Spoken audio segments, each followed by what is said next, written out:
رب اشرح لی صدری ویسر لی امری واحلل عقدۃ من لسانی یفقہوا قولی۔ میرے بھائیوں، اللہ سبحانہ و تعالیٰ کا بہت بڑا احسان ہے ہم سب پر کہ اللہ نے ہمیں دنیا میں سب سے بڑی نعمت عطا فرمائی، اور وہ ہے ہمارا ایمان۔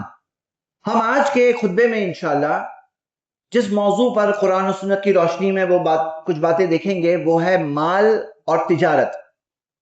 اور اللہ کے رسول صلی اللہ علیہ وسلم نے پیشن گوئی کی، بتایا، جامع ترمذی میں حدیث ہے، ان لکل امۃ فتنۃ، ہر امت کا ایک فتنہ ہوتا ہے، وان فتنۃ امتی المال، اور میری امت کا فتنہ مال ہے۔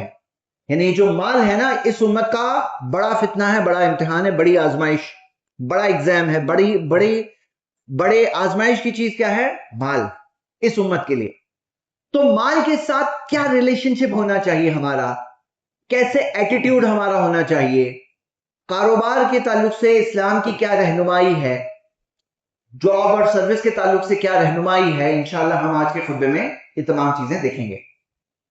مال کے ریلیشن شپ کے تعلق سے، کہ پیسے کے تعلق سے ہمارا ایٹیٹیوڈ کیا ہونا چاہیے، تو ہم دیکھتے ہیں دنیا میں بہت سارے مذہب ایسے ہیں جن کے اندر یہ سکھایا گیا ہے کہ اگر آپ کو دیندار بننا ہے، مذہبی انسان بننا ہے، تو مال کو تیاگنا پڑے گا، چھوڑنا پڑے گا۔ دنیا سے چھوڑ کر کے، مال کو چھوڑ کر کے جاؤں گے تو ہی اوپر والے کے قریب آ سکتے ہیں۔ لیکن اسلام نے ایک طرف وارن کیا، ہمیں ڈرایا کہ آگاہ رہنا، مال کے فتنے سے بچ کے رہنا، سنبھل کے رہنا، لیکن دوسری طرف صحیح مال کے فائدے کو بھی بتایا۔ تو اللہ کے رسول صلی اللہ علیہ وسلم کی دوسری طرف کی حدیثیں بھی ہم دیکھ لیتے ہیں۔ مسند احمد میں حدیث ہے، نبی صلی اللہ علیہ وسلم نے فرمایا، نعم مال الصالح للمرء الصالح، کتنا ہی اچھا ہے اچھا مال ایک اچھے شخص کے لیے، یعنی کتنا ہی اچھا ہے اچھا مال، یعنی صحیح مال، حلال کمایا ہوا مال ایک اچھے شخص کے لیے۔ یعنی مال کو ایسے نہیں بتایا گیا کہ پوری بری چیز ہے، فتنہ ہے، سب سے بڑا فتنہ ہے، لیکن ایک صحیح حلال طریقے سے کمایا ہوا مال وہ کیا ہے؟ اللہ کے رسول صلی اللہ علیہ وسلم نے اس کے بارے میں بتایا کہ اس کا فائدہ بھی بہت سارا ہے۔ اسی طرح ایک حدیث ہے صحیح بخاری میں، ان ھذا المال خضرۃ وحلوہ، یہ مال ہرا بھرا ہے اور میٹھا ہے، ونعم صاحب المسلم، اور کتنا ہی اچھا ہے وہ مسلمان شخص، لمن اخذہ بحقہ، جو صحیح طریقے سے حاصل کرے، مال کو صحیح طریقے سے حاصل کرے، وجعلہ فی سبیل اللہ والیتامى والمساکین، اسے اللہ کی راہ میں لگائے، یتیموں کی خدمت میں لگائے، مسکینوں کی خدمت میں لگائے۔ تو یعنی کہ مال صحیح طرح سے حاصل کرنا اچھا بتایا گیا، کتنا ہی اچھا ہے وہ شخص جو صحیح طریقے سے اسے حاصل کرے۔ جامع ترمذی میں ایک اور صحیح حدیث ہے، نبی صلی اللہ علیہ وسلم نے فرمایا کہ اللہ کہتا ہے کہ انا انزلنا المال لاقام الصلاۃ وایتاء الزکاۃ، کہ ہم نے مال اس لیے بھیجا ہے تاکہ نماز قائم کی جائے اور تاکہ زکوٰۃ دی جائے۔ نماز قائم کی جائے یعنی مسجدیں بنائی جائے، زکوٰۃ دی جائے یعنی لوگوں کی ضرورتیں، تنگ دستوں کی، مشکل حال میں جو لوگ ہیں ان کی مدد کی جائے۔ تو ہم دیکھتے ہیں اللہ تعالیٰ نے کہا ہے، یہ حدیث قدسی ہے، کہ میں نے مال بھیجا ہی اس لیے ہے تاکہ نمازیں قائم کی جائے، تاکہ زکوٰۃ دی جائے۔ تو یعنی کہ ہم نے دونوں طرف کی باتیں دیکھیں، ایک طرف یہ بھی دیکھا کہ مال کتنا بڑا فتنہ ہے، کہ اس امت کا سب سے بڑا فتنہ مال ہے، اور دوسری طرف ہم نے یہ بھی بات دیکھی کہ صحیح مال جو صحیح طریقے سے حاصل کیا جائے اس کا فائدہ ہے، اس کے تعلق سے ہمیں ابھارا گیا ہے کہ صحیح طریقے سے حاصل کرو، حلال طریقے سے حاصل کرو۔ پیارے نبی محمد صلی اللہ علیہ وسلم نے فرمایا کہ ان روح القدس، کہ جو پاک روح ہے یعنی جبریل، نفث فی روحی، انہوں نے میری روح میں یہ بات ڈالی۔ کیا بات ڈالی؟ کہ کوئی شخص تب تک دنیا سے نہیں جا سکتا جب تک اپنے حصے کا رزق نہ کھا لے۔ مطلب جو رزق اللہ تعالیٰ نے آپ کے لیے لکھا ہے وہ کھائے بغیر جا ہی نہیں سکتے یہاں سے۔ تو اللہ کے رسول صلی اللہ علیہ وسلم نے فرمایا کہ اسی وجہ سے اتقوا اللہ، اللہ سے ڈرو، فاجملوا فی الطلب، اور اچھے طریقے سے حاصل کرو۔ مطلب جتنا رزق لکھا ہے اتنا ملے گا ہی ملے گا، تو اچھے طریقے سے حاصل کرو، جب رزق جتنا ملنا ہے اتنا ہی ملنا ہے، صحیح طریقے سے حاصل کرو۔ اب آدمی سوچتا ہے نہیں میں چوری کروں گا، فراڈ کروں گا، چیٹنگ کروں گا تو زیادہ مل جائے گا، اور کبھی سوچتا ہے زیادہ مل جائے گا اور آنکھیں دیکھ کر بتا رہی کہ ہاں دیکھو سامنے زیادہ ہی مل رہا ہے، چیٹنگ کر کے زیادہ مل جائے گا، لیکن ہو سکتا ہے اسے مل بھی جائے، ہاتھ میں آ جائے، لیکن کیا وہ اس کا رزق ہے؟ ہاتھ میں آیا، میڈیسن میں، دواؤں میں خرچہ ہو گیا، بیمار پڑ گیا، کوئی کیس ہو گیا، کوئی اس کے ساتھ فراڈ کر لیا. مطلب سمجھنا کیا ہے, اصل رسک کیا ہے ایک انسان کا, رسک جتنا لکھا ہے اتنا ہی ملنے والا ہے. تو نبی صلی اللہ علیہ وسلم نے فرمایا فجملوا فی الطلب, اچھے ہی طریقے سے پھر حاصل کرو, جتنا ملنا ہے اتنا ہی ملنا ہے نا. تو غلط طریقے کرو گے تو بھی اتنا ہی ملے گا, صحیح کرو گے تو ہی اتنا ملے گا. تو صحیح طریقے سے حاصل کرو پھر. مطلب یہ ہمیں ابھارا گیا ہے کہ اس کے امتحان میں پھسلنا نہیں. اللہ تعالیٰ نے فرمایا کہ اے ایمان والو, سورہ منافقون کی آیت ہے کہ تمہیں تمہارا مال اور تمہاری اولاد فتنے میں نہ ڈال دے. تو یہ مال جو فتنہ ہے, اس کی فتنے میں ہمیں بچ کے رہنا ہے, سمجھ کے رہنا ہے. تو پہلی بات آج کے خطبے کی آ چکی ہے, وہ یہ ہے کہ مال کو صحیح طریقے سے حاصل کرنا ہمیں سکھایا گیا. دوسری چیز, دوسرا پوائنٹ, اور وہ یہ ہے کہ میرے بھائیوں, دین اسلام نے کیا سکھایا ہمیں؟ ہمیں سکھایا فائدے مند بنو, فائدے مند بنو. اب یہ بات آپ کہوں گے کہ جو موضوع میں نے خطبے کا کیا بتایا ہے, مال, کاروبار, یہ ہے ہمارا آج کا موضوع خطبے کا. تو فائدے مند بننا, یہ کیا بات, اس سے کیا کنیکشن ہے؟ کنیکشن ہے, اللہ کے رسول صلی اللہ علیہ وسلم نے فرمایا کہ احب الناس الی اللہ انفعہم للناس, سب سے پسندیدہ لوگ اللہ کے نزدیک وہ لوگ ہوتے ہیں جو سب سے زیادہ فائدے مند ہوتے ہیں. جو لوگ سب سے زیادہ فائدے مند ہوتے ہیں, اللہ تعالیٰ کو ایسے لوگ سب سے اچھے لگتے ہیں. انفعہم للناس, اس کا تعلق بزنس سے کیا ہے؟ بزنس میں تو ہم سے پیسے کا سوچتے ہیں, نہیں. ہمیں اسلام نے سکھایا تم جہاں جاؤ گے نا, تم یہ سوچو گے میں فائدے مند کیسے ہو سکتا ہوں. تو بزنس کے اندر نیڈ فلفلمنٹ جس کو کہتے ہیں, یعنی کہ مثال کے طور پر کوئی کہے کہ بھائی گنجے کو جس نے کنگھی بیچ دیا تو بہت بڑا سیلز مین ہے. تو اسلام کے حساب سے نہیں, جو اس کی ضرورت کی چیز اس کو دو, لوگوں کی ضرورتیں پوری کرو, پیسہ خود بخود کماؤ گے. تم لوگوں کی ضرورتیں پوری کرو, تم اگر فائدے مند ہو تو پیسہ تمہیں خود بخود ملے گا. یہاں سمجھنا کیا ہے, انفعہم للناس. اب جیسے کوئی کاروبار سوچے کہ میں کیسے فائدے مند بن سکتا ہوں, میرا جو پروڈکٹ ہے, اب میں کپڑے بنا رہا ہوں, میرے کپڑے کیسے اور اچھی کوالٹی کے بن جائے, اور بہتر اچھے کیسے بن جائے, زیادہ فائدے مند کیسے بن جائے, ویلیو فار منی میں کیسے دوں. مطلب جو پیسہ سامنے والا میرے پاس خرچ کر رہا ہے اس کے لیے اس کو ویلیو ملنی چاہیے. انفعہم للناس, یہی چلے گا مومن کے دل میں. تو یہ ایک بہت اہم چیز ہے جو دین اسلام نے ہمیں سکھائی, جو فلسفی ہے, مطلب جو ہمیں سوچ دی گئی ہے, وہ سوچ یہی دی گئی ہے کہ تمہیں سوچنا ہے فائدے مند کیسے بنا. کوئی ایمپلائی ہے, کوئی شخص ہے کہیں پہ جاب کر رہا ہے, کام کر رہا ہے, اب وہ سوچا میں فائدے مند کیسے بنوں, میں کیسے زیادہ فائدہ پہنچاؤں. مجھے بتاؤ کہ آج کی تاریخ میں جہاں پہ کام چوری عام ہے, چیٹ ہونا, چیٹنگ, فراڈ عام بات ہے, اس کے اندر ایک سنسیئر انسان, ایک خالص مخلص انسان جو یہ سوچتا ہے کہ مجھے اللہ دیکھ رہا ہے, بھلے ہی باس نہیں دیکھ رہا ہے, بھلے ہی سی سی ٹی وی نہیں لگا ہو, یا لگائے تو بھی کوئی دیکھے گا نہیں سی سی ٹی وی کو, لیکن مجھے اللہ تو دیکھ رہا ہے, میرے فرشتے تو میرے اعمال لکھ رہے ہیں. انفعہم للناس, میں فائدے مند کیسے بنوں, جو میں کوشش کر رہا ہوں امانت داری, جو سیلری لے رہا ہوں اس کی امانت داری میں کیسے کروں. تو ہم دیکھتے ہیں اللہ کے رسول صلی اللہ علیہ وسلم نے غلام کے بارے میں کہا, وہ غلام جو اللہ کا بھی اچھا بندہ ہو اور اپنے مالک کا بھی اچھا غلام ہو, اسے دگنا انعام ملے گا, ثواب میں دگنا ثواب ملے گا. تو آدمی سوچے کہ کیسے میں فائدہ پہنچاؤں, جو میں سیلری لے رہا ہوں اس کے اندر امانت داری کیسے کروں, کیسے میں بینیفیشیل بنوں. دیکھو بھائی, ایک ہوتا ہے کام کرنا, ایک ہوتا ہے کام میں مقصد. مقصد کیا ہوتا ہے؟ فائدہ پہنچانا. تو اب کوئی ایک شخص جو کام کرے, اب اپنے باس کے ساتھ خیر خائی کرے, جس کے لیے کام کر رہا ہے اس کے ساتھ خیر خائی کرے, کہ یہاں پر اس کا چل رہا ہے, مثال کے طور پہ کسٹمر بہت آ رہے ہیں, یہ پروڈکٹ مانگ رہے ہیں اور ہمارے پاس سٹاک نہیں ہے. اب آدمی کام کر رہا ہے, بولے میرا کام تھوڑی ہے, میں آرڈرنگ ڈپارٹمنٹ کا تھوڑی ہوں, میں تو سیلز ڈپارٹمنٹ میں ہوں, بھائی میرا کوئی کام نہیں ہے. لیکن جو آدمی یہ سوچتا ہے انفعہم للناس والی جو حدیث جو سوچا, بولے فائدہ کس چیز میں ہے, تو وہ باس کو بتاتا ہے کہ باس یہ چیز ریکوائرمنٹ ہے ہمارے کاروبار میں, یہ چیز کا ڈیمانڈ آ رہا ہے, یہ چیز ہمارے پاس ہے نہیں, ہم نے یہ سٹاک رکھا ہے, یہ سٹاک کی جگہ ہمیں یہ سٹاک رکھنا چاہیے. مطلب بات سمجھو میرے بھائیوں, خیر خائی کسے کہتے ہیں؟ الدین النصیحہ, صحیح مسلم کی حدیث ہے. دین خیر خائی کا نام ہے, دین جو نام ہی ہے خیر خائی کا, یعنی دین اسلام نے سکھایا ہی خیر خائی ہے. تو خیر خائی کرے گا انسان تو کتنا ہی قیمتی ایمپلائی بنے گا, کہ کوئی شخص جو اللہ کا اچھا بندہ ہے, اللہ کا اچھا بندہ ہے, اللہ مجھے دیکھ رہا ہے, اس وجہ سے میں اچھا رہوں گا, کیونکہ اللہ مجھے انعام دے گا, اپنی امانت داری کا انعام دے گا, جو سیلری دے رہا ہوں اس سے بہت زیادہ میں دوں گا ریٹرن میں, تو فائدے مند جو ہوتا ہے ایسے چیز کو حصے کو کبھی نکالا نہیں جاتا ہے. بات سمجھی آتی ہے؟ ایسوں کی قدر حقیقت میں ہوتی ہے، بھلے ہی وقتی طور پہ مشکلیں آئے، لیکن حقیقت میں ایسے لوگوں کی بہت قدر اس دنیا میں بھی ہے. آخرت کے اعتبار سے تو قدر ہے ہی، آخرت میں تو انعام ملے گا ہی، لیکن دنیا میں بھی ایسے لوگوں کی بہت قدر ہے. اگلے پوائنٹ کی طرف چلتے ہیں، اور وہ یہ ہے جس کو ہم کہتے ہیں آج کی زبان میں ایکسلنس. یعنی کیا؟ ایک ہوتا ہے میڈیم، میڈیوکر، اور ایک ہوتا ہے بالکل اعلیٰ معیار، ایکسلنٹ لیول. تو دین اسلام میں ہمیں سکھایا گیا المحسن یحب الاحسان. صحیح بخاری کی حدیث ہے کہ اللہ کے ناموں میں سے ایک نام ہے المحسن، اچھا کرنے والا.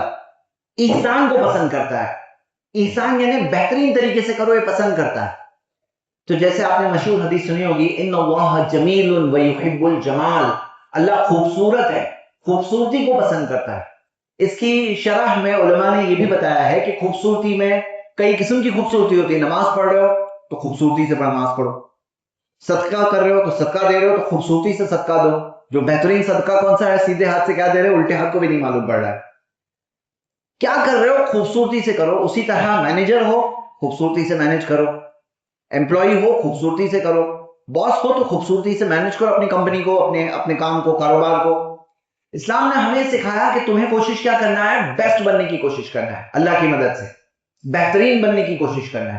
یعنی جو کام کر رہے ہو، جو کیٹیگری میں تم اپنا ہاتھ رکھو، جہاں پہ اپنا قدم بڑھاؤ، وہاں پہ تم یہ سوچو کہ میں اس میں سب سے بیسٹ بنوں گا، جو کروں گا میں بیسٹ بنوں گا. یہی ہمیں سکھایا گیا ہے. نماز پڑھتے ہیں، کون سی صف بہترین صف ہے؟ پہلی صف. ہاں، یہ نہیں کہا گیا آخری صف کے نمازی بن جاؤ، پہلے صف کی نمازی بنو. یعنی ہمیں سوچ ہی یہ بتائی گئی ہے کہ جو کرنا ہے اس میں تمہیں سب سے آگے رہنا ہے. اور جنت کے اندر ہمیں کیا دعا کرنے سکھایا گیا کہ جنت کی دعا کرو تو کون سی دعا کرو؟ کہ وَإِذَا سَأَلْتُمُ اللَّهَ فَاسْأَلُوا لِلْفِرْدَوْسِ، کہ جنت کی دعا کرو تو جنت الفردوس کی دعا کرو. یعنی ایسا کوئی نہیں کہ اللہ درمیان میں میڈیم کوئی جگہ دے دے مجھے، میڈیم یا نیچے کی جگہ دے دے لیکن پہنچ جاؤں جنت میں. نہیں، جنت کی دعا کرو تو جنت الفردوس کی دعا کرو، کہ سب سے اونچی جنت، سب سے اعلیٰ جنت کی دعا کرو. تو میرے بھائیوں، ہمیں دین اسلام نے سوچ کیا سکھایا کہ سب جو کرو بہترین طور پہ کرو. یہ ساری چیزوں میں آپ دیکھو گے، نماز پڑھو تو بہترین طور پر پڑھو، جیسے کہ الوداعی نماز پڑھ رہے، صدقہ دو تو بہترین صدقہ دو، اپنے صدقے کے بعد میں کسی کو تکلیف مت پہنچاؤ، لوگوں کو یاد مت، احسان مت جتلاؤ. یہ سارے آداب سکھائے گئے ہمیں. یعنی جو کام کرو اس کے اندر کوشش یہ ہونی چاہیے کہ میں کیسے اس میں بیسٹ بن جاؤں. اسی طرح کوئی انسان جب جاب کرتا ہے وہاں پہ کوشش کرتا ہے میں کیسے بہترین بنوں گا. بہترین بننے کا یہ مطلب نہیں نماز نہیں پڑھنے نہ جائے، نماز کا ٹائم آ گیا، اب تو اللہ کا حق ہے پر. جس نے ہمیں سب سے زیادہ سیلری دی، بھائی باس کیا سیلری دے گا؟ سب سے زیادہ سیلری ہمیں کہاں سے مل رہی ہے؟ رب العالمین سے. ایک ایک سانس سیلری ہے ہماری، ایک ایک دل کی دھڑکن سیلری ہے. اللہ کے انگنت احسان ہے ہم پر. تو نماز کا وقت آ گیا تو سوال ہی نہیں ہوتا کہ میں نماز چھوڑوں. نماز کا وقت آ گیا، نماز تو پڑھنا ہی ہے، اس میں کوئی سوال ہی نہیں ہوتا کہ میں نماز نہ پڑھوں، کیونکہ مومن نماز نہیں پڑھے ہو ہی نہیں سکتا. لیکن نماز پڑھنے کے بعد میں اب تم دیکھ لو کہ ایک مومن جب آ گیا نا کام پر، تو اب مومن کیا سوچے گا؟ کیسے میں بیسٹ طریقے سے کروں، جو کر رہا ہوں بہترین کیسے کروں. اللہ کی مدد مانگ رہا ہوں، میں اکیلا نہیں ہوں. میں کہیں بھی کسی بھی چیز میں اکیلا نہیں ہوتا ہوں، کام کرتا ہوں تو بھی اکیلا نہیں ہوتا ہوں. اللہ کی مدد ہوتی ہے میرے ساتھ، کیونکہ میں اللہ کے لیے کرتا ہوں. جینا مرنا میرا اللہ کے لیے ہے. انا جو پڑھے نا قربانی کے ٹائم پہ کیا دعا پڑھے؟ قل انا صلاتی، کہو بے شک میری نماز، ونسکی میری قربانی، ومحیایا میری زندگی، ومماتی وہ میری موت، للہ رب العالمین، سب اللہ ہی کے لیے جو سارے جہانوں کا رب ہے. میرا جینا مرنا اللہ کے لیے. اللہ کی تو مدد میرے ساتھ، میں مانگتا ہوں، ہر قدم بقدم مانگتا ہوں، ہر لمحہ اللہ کی مدد مانگتا ہوں. جینا مرنا اللہ کے لیے. کام بھی کرتا ہوں، حلال روزی کماتا ہوں تاکہ میں اپنی جائز ضرورتوں کو پوری کروں. وہ بھی ایک بہت بڑی جدوجہد ہے. نبی صلی اللہ علیہ وسلم نے فرمایا کفا بالمرء اثما ان یضیع من یقوت، ایک شخص کے گنہگار ہونے کے لیے اتنا ہی کافی ہے کہ جن کی کھلانے کی ذمہ داری اس پر تھی وہ ان کو ضائع کر دے. یعنی گھر کی جن کی ذمہ داری تھی تم پر کہ بیوی بچے کا خرچہ تمہیں سنبھالنا ہے، تم ان کو ضائع کرتے ہو. ایک شخص کے گنہگار ہونے کے لیے یہی چیز کافی ہے. یعنی وہ شخص گنہگار بس ایک یہ وجہ سے ہی بہت بڑا گنہگار ہو گیا کہ جنہیں کھلانے کی ذمہ داری اس پر تھی وہ انہیں کھلاتا نہیں ہے. تو ہمیں یہ سکھایا گیا کہ کام کرنے جب نکلتے ہو نا تو وہ کام کی کوشش بھی ہے نا، یہ بھی ایک حلال رزق کی کوشش، ایک بہت بڑی اللہ کے لیے کرو. نیت ہو کہ اللہ تعالیٰ کے لیے کر رہا ہوں تاکہ میں اپنی ذمہ داریاں پوری کروں، تو یہ بھی عبادت کے ذمن میں آ سکتی. آگے ہم کیا دیکھتے ہیں میرے بھائیوں؟ ہم نے ابھی تک کیا کیا دیکھا؟ مال فتنہ ہے اور صحیح مال کے تعلق سے ابھارا گیا ہے، اسے برا نہیں بتایا گیا ہے جیسے کہ دوسرے بعض مذہبوں میں بتایا گیا. اسلام میں اعتدال کی چیز ہے. مال کے غلام بھی مت بن جاؤ. جیسے کچھ لوگ ہیں نا مال کے غلام، ان کا رب اللہ نہیں ہوتا ہے، ان کا رب پیسہ ہوتا ہے، وہ پیسے کے غلام ہوتے ہیں. تو نبی صلی اللہ علیہ وسلم نے فرمایا تعیسا عبد الدینار و عبد الدرہم، ہلاکت ہے دینار کے غلام کی اور درہم کے غلام کی. تو دینار اور درہم اور روپے کا غلام بھی نہیں بننا ہے کہ اس کو مائی باپ بنا دیے کہ پیسہ جہاں ڈال دو وہاں پہ میں، ویسا نہیں. ہم بکتے نہیں ہیں. تو ہم پیسے کے لیے جینا مرنا، پیسہ سب کچھ، یہ بھی غلط بات ہے. دوسری طرف پیسے کی کوئی ضرورت نہیں، پیسہ کچھ ہو نہیں، میں پیسے کی طرف دیکھتا بھی نہیں، پیسہ تیاگ دو چھوڑ دو تو اللہ کے قریب آؤں گے، یہ بھی نہیں سکھایا گیا. بلکہ ہمارے پاس درمیانی راستہ ہے جو اعتدال کا راستہ. تو ہم نے یہ پہلے پوائنٹ میں دیکھا. دوسرے پوائنٹ میں ہم نے کیا دیکھا کہ ہماری فلسفی کیا ہے، ہماری سوچ کیا ہے؟ انفعہم للناس، کہ ہم سب سے زیادہ فائدہ مند بنے، نیڈ فلفلمنٹ. تیسری چیز، جو کام کرنا ہے ایکسلنٹ طریقے سے کرنا ہے، بہترین طریقے سے کرنا ہے، جو بھی لیول پہ کر رہے ہیں. ایک انسان سوچے کیسے میں بہتر سے بہتر کر سکوں. میں اس پوائنٹ میں، تیسرے پوائنٹ میں کچھ اور اضافہ کرنا چاہتا ہوں. جیسے مثال کے طور پر آپ کے سامنے مثال ہے عبد الرحمن بن عوف رضی اللہ عنہ کی، کہ جب وہ مدینہ ہجرت کر کے گئے، اب پورا مکہ میں اپنی پوری پراپرٹی بزنس سب چھوڑ کے آئے تھے، یہاں پہ خالی ہاتھ آئے تھے.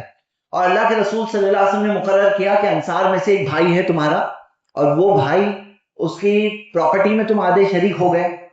تو عبد الرحمن بن عوف کے بھی بھائی مقرر ہوئے تھے، لیکن انہوں نے کہا کہ مجھے بتاؤ بازار کہاں ہے. بازار کہاں ہے؟ بازار میں گئے، اللہ کے احسان سے انہوں نے کمایا. جب ان کا انتقال ہوا تو کتنے بڑے مالدار، یعنی آج کے زمانے کے جو انڈسٹریلسٹ جو لیول کے ہوتے ہیں وہ لیول کا مال تھا ان کا، عبد الرحمن بن عوف رضی اللہ عنہ کا. تو ہمیں کیا سکھایا گیا کہ جیسے بڑے بڑے صحابہ، ابو بکر رضی اللہ عنہ تاجر تھے، عثمان رضی اللہ عنہ تاجر تھے، عمر رضی اللہ عنہ تاجر تھے، تو ان کی تجارت کی مثالیں ہمارے سامنے کہ جس کے اندر تجارت بھی کیا، انہوں نے حلال پیسے بھی کمائے، اسے اللہ کی راہ میں خرچ بھی کی. تو میرے بھائیوں یہاں پہ بات کیا ہے؟ کچھ ایسی چیزیں ہوتی ہے، ہمارا اگلا پوائنٹ یہی ہے، جو سسٹمز میں شمار ہوتی ہے. سسٹم مطلب کیا؟ مثال کے طور پر ایک دکاندار ہے، اس نے کام شروع کیا. آپ نے بچپن میں دیکھا ہوگا کہ یہ چاکلیٹ بیچتے تھے بچپن میں. اب 20 سال گزر گئے، 20 سال بعد جا کے آپ دیکھ رہے ہو کبھی بھی وہ چاکلیٹ بیچ رہے ہیں. اچھی بات ہے، محنت کی کمائی. یاد رکھیے دو کمائی جو سب سے اچھی ہے، ایک ہے محنت کی کمائی اور ایک ہے بیع المبرور، ایسی تجارت جو صحیح حلال تجارت ہے. یہ سب سے اچھی کمائی ہوتی ہے. محنت کر رہے ہیں، اب 20 سال بعد بھی وہ چاچا وہیں پر ہے اور ابھی ہو سکتا ہے ان کا اگلا بچہ بھی ان کے ساتھ کھڑا ہے. لیکن ہم کیا دیکھتے ہیں کہ کچھ سسٹمز پہ نبی صلی اللہ علیہ وسلم نے بہت اہمیت دی. میں مثال دیتا ہوں، اللہ کے رسول صلی اللہ علیہ وسلم نے ٹیچرز مقرر کیے کہ یہ ٹیچر ہے. اللہ کے رسول صلی اللہ علیہ وسلم نے ٹیچرز بنائے، گورنرز بنائے، قاضی بنائے، کمانڈرز طے کیے، امبیسڈرز طے کیے. نبی صلی اللہ علیہ وسلم نے پورے کے پورے سسٹم بنائے، سسٹم سے کام کیا. کبھی آپ نے یہ سوچا ہے نبی صلی اللہ علیہ وسلم کون تھے؟ اللہ کے پیغمبر رسول تھے اور ہیڈ آف دا اسٹیٹ بھی تھے، پورے اسلامک جو حکومت تھی اس کے ہیڈ بھی تھے. لیکن نبی صلی اللہ علیہ وسلم کے پاس اتنا ٹائم تھا کہ پاؤں سوج جانے تک رات میں نماز پڑھ رہے ہیں. اتنا ٹائم تھا کہ کوئی آ کے ملے تو ملنے کے لیے بیٹھ کے بات کرنے کا ٹائم تھا، مریض کی عیادت کا ٹائم تھا، جنازے میں جانے کا ٹائم تھا، بیویوں کے ساتھ وقت گزارنے کا وقت تھا. کیسے تھا ٹائم اتنا؟ سوچا ہے کبھی آپ نے؟ نبی صلی اللہ علیہ وسلم خود سوچ سکتے تھے کہ نہیں سب کام میں ہی کروں گا، ٹیچر بھی میں اکیلا، قاضی بھی میں اکیلا، گورنر بھی میں ہی، سب جگہ میں ہی کروں گا، سب میں ہی کروں گا. اللہ کے رسول صلی اللہ علیہ وسلم نے ایسے نہیں کیا. سسٹم بنائے، سسٹم میں لوگوں کو متعین کیا، لوگوں کو ذمہ داریاں دی. اور یہ سسٹمز کا فائدہ خلفائے راشدین کے دور میں بھی ہوا، امت کو بعد میں بھی ہوا. سسٹم میرے بھائیوں یہ سسٹم صرف وہی تھوڑی ہے، ہمارے کام میں بھی ہو سکتا ہے، آپ کے کاروبار میں بھی ہو سکتا ہے کہ ایک شخص ہے وہ کاروبار خود اس نے کر لیا، اس کو کمانے کی ٹیکنیک معلوم پڑ گئی، اب وہ سسٹم بناتا ہے، سسٹم سے اس کام کو گرو کرتا ہے، اس کام کو آگے بڑھاتا ہے کہ آپ کا وقت بھی فارغ ہو تاکہ آپ بزنس کی اور چیزیں آئیڈیا سوچ سکو اور نئی چیزیں آگے بڑھا سکو. وہ سسٹمز ہمیں ملتے ہیں. قرآن کی سب سے لمبی آیت کون سی ہے بتاؤ؟ سب سے لمبی آیت سورہ بقرہ کی آیت نمبر 282 ہے. کس چیز کے تعلق سے؟ آیت الدین اس کا نام. آیت الدین یعنی قرض کے تعلق سے آیت. اس آیت میں کیا بتایا گیا ہے؟ قرآن کی سب سے لمبی آیت میں، اس آیت میں قرضہ جب دو یا لو تو لکھ لو، اس کے دو گواہ بنا لو. یاد رکھ سکتے تھے، کو بولے نہیں یاد رکھیں گے ہم، لیکن نہیں کہا گیا نہیں لکھو.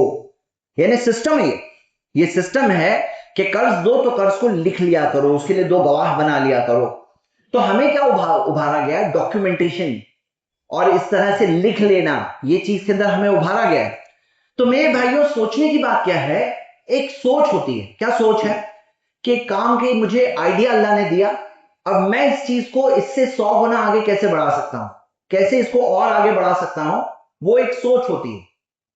وہ سوچ آپ کو ملے گی کئی صحابہ میں، اب وہ سوچ آپ کو ملے گی کئی ساری جو سسٹمز والی تعلیم جو نبی صلی اللہ علیہ وسلم نے خود عمل کیا، اللہ کے رسول صلی اللہ علیہ وسلم کے اس عملی نمونے میں ہمیں چیزیں مثالیں ملتی جس سے ہم سیکھ سکتے ہیں. آگے ہم آگے بڑھتے ہیں. کاروبار کے اندر اور جاب کے اندر ایک چیز اور ہے، لیڈرشپ.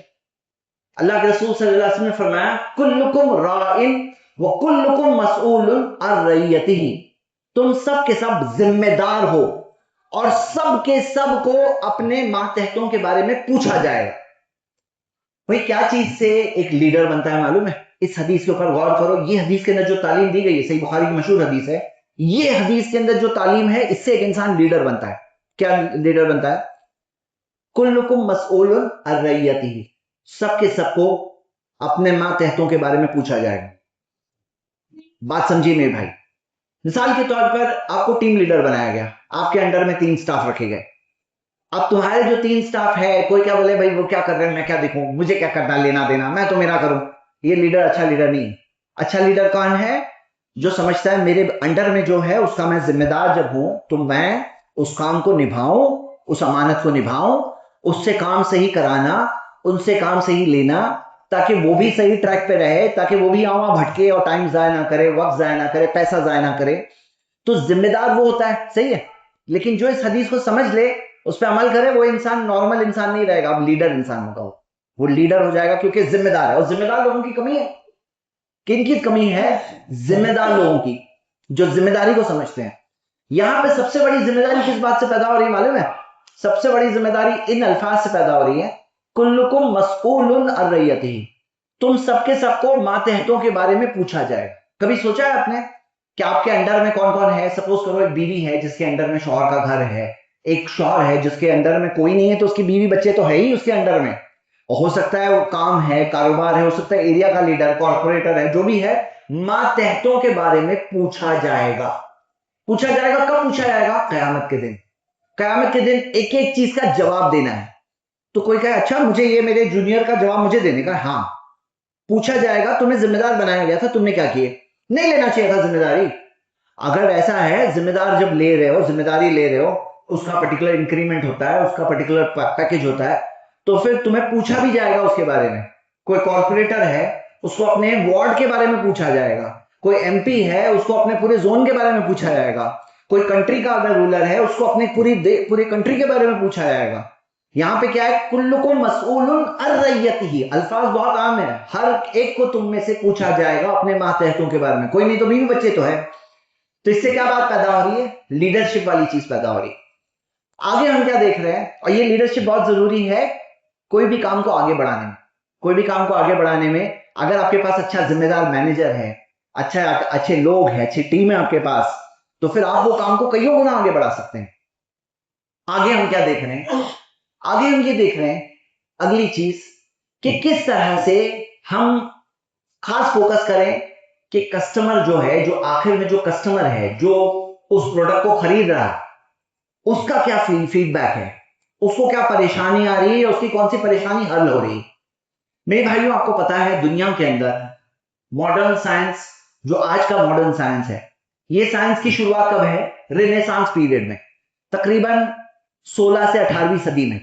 یہ پیریڈ میں سائنس کی شروعات ہے. جو ماڈرن سائنس آج پڑھایا جاتا ہے اس کی فاؤنڈیشنز اس دور میں رکھی گئی. لیکن اس سے بہت پہلے سے جو مسلمان سائنٹسٹ تھے اور ان کی خدمات ڈاکیومنٹڈ ہے، بہت کچھ آج بھی مل جائے گی، بھلے ہی بہت زیادہ پاپولر نہیں کی جاتی ہے، لیکن آج بھی مسلمان سائنٹسٹ کی آپ کو ڈسکوریز ملے گی، بہت ساری بڑی بڑی ڈسکوریز، اور یہ ریٹن ہے، موجود ہے. جیسے مثال کے طور پہ ایچ جی ویلز اپنی کتاب A Brief History of Time، اس کے اندر وہ لکھتے ہیں، H G Wells outline of history اس کتاب کے اندر وہ لکھتے ہیں، بتاتے ہیں کہ مسلم ورلڈ کے اندر مسلم ڈاکٹرز اس زمانے میں ایسی سرجری کیا کرتے تھے، اس طرح کے میتھڈز استعمال کیا کرتے تھے جو ماڈرن سائنس نے بہت بعد میں جا کے ڈسکور کیا۔ کئی سارے ہسٹورینز ہیں، وہ لوگ بتاتے ہیں کہ جو زمانے کے اندر یوروپ کے اندر بادشاہوں کو لکھنا پڑھنا، بادشاہوں کی بات کریں، پرنسس کی بات کریں، ان کو لکھنا پڑھنا نہیں آتا تھا، وہ زمانے میں مسلمان ورلڈ کے اندر آپ دیکھو گے مسلم ورلڈ کے اندر لائبریریز ہوتی تھی، وہاں پہ عام رستہ چلتے آدمی کو لکھنا پڑھنا آتا تھا، لائبریریز ہوتی تھی، لوگ ڈسکشنز کرتے تھے، اپنے علمی ڈسکشنز کرتے تھے۔ مطلب ہم کیا دیکھتے ہیں میرے بھائیوں، اسلام نے کیا سکھایا کہ فائدے مند جو ہے وہ سب سے زیادہ محبوب ہے اللہ کے نزدیک۔ حدیث سن چکے ہیں ہم لوگ کہ حب الناس الی اللہ انفعهم للناس۔ اس سے کیا چیز پیدا ہوتی ہے؟ اس میں یہ چیز پیدا ہوتی ہے ڈسکوری، کہ دیکھو کوئی ایسی چیز بناؤ جو میرے لیے صدقہ جاریہ ہو جائے۔ پتہ ہے نا آپ کو صدقہ جاریہ کا سسٹم، کہ جیسے میں مر جاؤں گا، قبر میں پہنچ جاؤں گا، لیکن میں نے اگر کوئی ایسی نیکی کی جو میرے بعد بھی جاری ہے، تو ایسا نہیں ہونے والا ہے کہ میں مر گیا میرا ثواب رک گیا، میرے مرنے کے بعد بھی اگر میں نے کوئی ایسی نیکی کی جو میرے بعد بھی جاری ہے تو اس کا ثواب بھی مجھے ملتا رہے گا، برابر۔ میرے بھائیوں اسی چیز سے کئی ساری باتیں پیدا ہوتی ہیں۔ ایک بات تو ہم نے دیکھا، سائنس کی ڈسکوریز کا معاملہ یہاں پیدا ہوتا ہے کہ ہم کیسی ڈسکوریز کر سکتے ہیں، کیسی چیزیں لا سکتے ہیں۔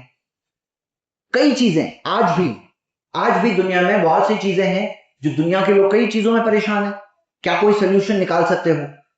بھئی سلوشن یاد رکھیے کئی بار جو ہوتے ہیں اس کے نکالنے والے بزنسز ہوتے ہیں۔ کیوں؟ کیونکہ کوئی ڈسکوری ہو رہی ہے، اس کے پیچھے کوئی فینانسر چاہیے، اس کے پیچھے کوئی فنڈ کرنے والا چاہیے، کوئی ایک سسٹم ہوتا ہے۔ اب جیسے ایک چھوٹی سی مثال دے رہا ہوں، کیا ہم لوگ سب پریشان نہیں ہوتے تھے کہ بھئی آٹو بک کرنا ہے، ڈھونڈ رہے کو آٹو نہیں مل رہی ہے، یا ڈرائیورز مل رہے ہیں تو کتنے بھی پیسے مانگ رہے ہیں، کوئی آپ کو پونا جانا ہے کتنا بھی پیسے مانگ رہے ہیں۔ ابھی ہر چیز سسٹم میں آ گئی نا، جب ہم دیکھتے ہیں کہ اولا اوبر وغیرہ کے سسٹم میں آ گئی، وہ سسٹم کے اندر ضرورت پوری ہوئی کہ نہیں ہوئی، ہماری نیڈ پوری ہوئی نہیں ہوئی۔ تو ایسے ہی سوچنا ہے کیسے ہم کوئی ایسی چیز بنائیں جس سے لوگوں کو فائدہ ہو۔ کمانے کا آپ خود بخود کماؤ، لیکن فائدہ پہنچانے والی چیز انسان جب سوچتا ہے اس سے فائدہ ہے کہ فضول کی چیز ہے۔